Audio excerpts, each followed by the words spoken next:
घर, जमीन और सोना, सोना चांदी। दोस्तों, आज इस वीडियो में मैं पंकज जैन, मनी गुरु, इस बारे में बात करूंगा कि अगर हम अपनी सोच को बदल दें, अपने फंड की रीस्ट्रक्चरिंग कर ले, तो हमारी जिंदगी एकदम बदल सकती है, बहुत आगे जा सकती है। जैसे आपने देखा ना कि इंडिया एकदम से एक अलग पोजीशन में चला गया क्योंकि हमने अपने रिसोर्सेज की रीस्ट्रक्चरिंग की। हमको कहीं बाहर से वर्ल्ड बैंक लोन देने वाला नहीं हमेशा के लिए। चलो किसी देश को तो दे भी देता, किसी इंसान को तो नहीं देता।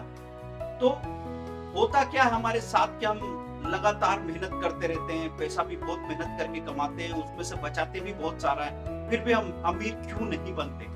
क्योंकि हम जहां पैसा लगा रहे हैं और जो सपने देख रहे हैं उन दोनों रास्तों में मेल नहीं। तो सबसे पहले तो हम मकान का, जो हमारा इतना ज्यादा मकान और जमीन का लगाव है, इसके बारे में सोचते हैं ये आया कहां से।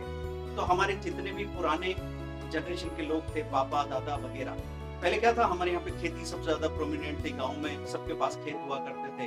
खेत में लोगों के पास खाने का अनाज, दाल वगैरह सब कुछ होता था, लेकिन कैश फ्लो बहुत कम होता था। और एक घर का मकान होता था जिसका हिस्सा बंटवारा होता था, तो 3 भाई 4 भाई और बहनों का दहेज और वो सब उसमें से अरेंज होता था। तो अगर आपको मकान नहीं मिलता हिस्से में, तो फिर हो सकता है आपके सिर पे छठी हो। तो इसलिए मकान का इंपॉर्टेंस या जमीन जायदाद के बंटवारे का इंपॉर्टेंस बहुत ज्यादा बढ़ गया। बाद में जिंदगी बदलती गई, लोग बाहर निकल गए, बाहर नौकरी करने लगे, बिजनेस करने लगे। लेकिन जो सोच हमको जनरेशन से ट्रांसफर की जाती है, दादाजी ने पिताजी को, पिताजी ने बच्चे को, बच्चे हम अपने बच्चों को वो ट्रांसफर करने के लिए बिल्कुल तैयार बैठे हैं। अगर बीच में हम इसको रोकते नहीं है तो ये सिलसिला ऐसे ही चलता है। तो अब देखना ये कि पहले गांव में आपको अगर ध्यान होगा 20-25 साल पहले, तो गांव में किराए से रहने के लिए मकान नहीं मिलते थे। मकान मालिक अच्छे मकान में रहता था और कोई कंप्रोमाइजिंग घर होता था, वो किसी को किराए पे दे दिया तो किसी को मन मार के जैसा मकान है उसमें रह के गुजारा करना पड़ता था। लेकिन धीरे धीरे ये सीन बदल गया। अब आप मेट्रोज में जाओगे, मुंबई, कोलकाता, पुणे, दिल्ली, नोएडा, सब जगह जाओगे तो ऐसा दिखेगा कि जो रेंटेड हाउस है वो फ्लैट्स वगैरह बहुत अच्छे से मेंटेन किए जा रहे हैं। हो सकता है कि जो ओनर है वो अपने लिए कंप्रोमाइज कर ले, लेकिन आपको अच्छे से अच्छे मकान बड़े आराम से मिल जाएंगे। मकान किराए पे मिल जाता है, आपका किचन का सामान, फ्रिज, टीवी, वॉशिंग मशीन, सब कुछ किराए पे मिल जाता है, गाड़ी किराए पे मिल जाती है। लेकिन क्या हमने अपनी सोच बदली? हमारी पूरी सोच अभी ओनरशिप को लेकर, मतलब आपको इस बात से मतलब है कि आप मकान का सुख उठाएं, वाहन का सुख उठाएं, या फिर आपको उसकी रजिस्ट्री से, या गाड़ी का सर्विसिंग मैं कराऊंगा उसका, और वो पंचर होगा तो उसका टायर पे लेके मैं ही जाऊंगा तभी मुझे खुशी मिलेगी, ऐसा सोच रहे हैं क्या? तो अब बात क्या हो रही है कि मकान में जो पैसा आप लगा देते हैं उसमें आपको कैश फ्लो नहीं मिलता। मतलब कितना भी बड़ा बंगला हो, जैसे मैं कहूं कि दुनिया की विश्व सुंदरी से आप शादी कर लो ना, तो एक हफ्ते बाद यूज्ड टू हो जाओगे। फिर वो कितनी भी सुंदर हो, आपको सुंदर लगेगी कि नहीं लगेगी आपको समझना पड़ेगा। कि कितना भी बड़ा बंगला हो, जब आप लगातार उसमें रहने लग जाते हैं तो एक ही चीज आपको अच्छी लगती है, वो है बदलाव।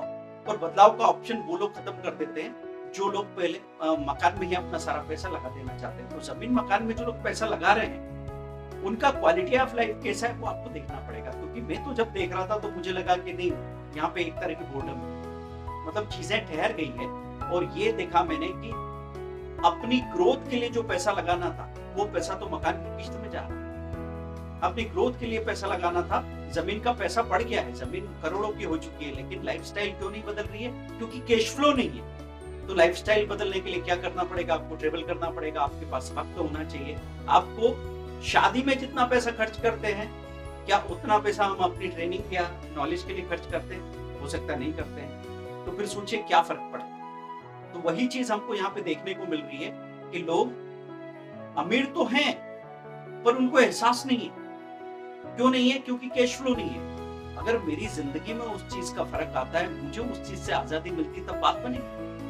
तो मैं ये नहीं कह रहा था कि आप जमीन मकान बेच के और अपना जो भी पुराना है और आप निकल पड़ो कहीं पे भी पैसा उड़ाने के लिए, अय्याशी करने के लिए, इससे बात नहीं बनेगी। लेकिन ये बात समझनी पड़ेगी कि रियल एस्टेट में जो लोग पैसा लगाते हैं वो ऐसे लोग हैं जो खुद का दिमाग लगाना नहीं चाहते, जिनके पास आइडियाज नहीं है। वो चाहते हैं कि 50 लाख रुपए लगा दें और उस पर 15-20 हजार रुपए का हमको रेंटल इनकम हो जाए। लेकिन जिनका दिमाग चलता है वो क्या करेंगे? वो लोग उस पैसे को लगा के उससे बड़ा रिटर्न बनाने की कोशिश करेंगे, उतना पैसा लगाने की तो जरूरत भी नहीं पड़ेगी। तो दोस्तों नए तरीके से आपको सोचने की जरूरत पड़ेगी, क्योंकि मुंबई में लोग इतने प्रोग्रेसिव है, लेकिन वहां पे एक कहावत फेमस है कि यहाँ रोटलो मले पर ओटलो न थी, मतलब रोटी मिल जाती है, ओटला नहीं मिलता। तो वहां पे लोगों ने बिंदास मन में ये बात कर ली है, खाओ पियो मस्त रहो, अच्छी जिंदगी जियो, और मकान के चक्कर से बाहर निकल जाओ, जरूरी नहीं।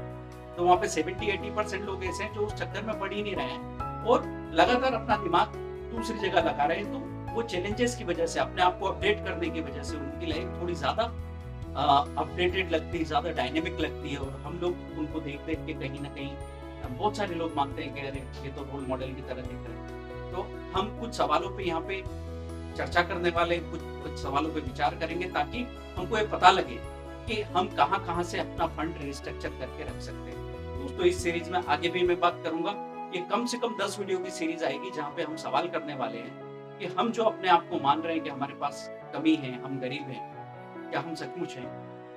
तो एक बार अगर आपने आंखें खोल के इस चीज को महसूस कर लिया, तो फिर रातों रात आपकी जिंदगी बदल सकती है। बात सिर्फ है कि किस नजरिए से आप जिंदगी को देख रहे हैं, उसी से डिसाइड होता है आप अमीर हैं या गरीब। तो अगले एपिसोड का इंतजार कीजिए, और आपके सजेशन, आपके कमेंट बहुत जरूरी है। आप इसको शेयर कीजिए लोगों के साथ, क्योंकि मुझे लगता है हर एक घर में सभी चीज हो, खुशी हो, टाइम हो, पैसा भी इनफ आता हो, लेकिन हो सकता है मकान के नाम पे लोग दिन रात ऐसे रो रहे हैं। जिन्होंने नहीं लिया वो सपना देख रहे हैं, जिन्होंने ले लिया है वो उसकी किस्तें भर भर के, उसका ब्याज भर भर के मारे जा रहे हो।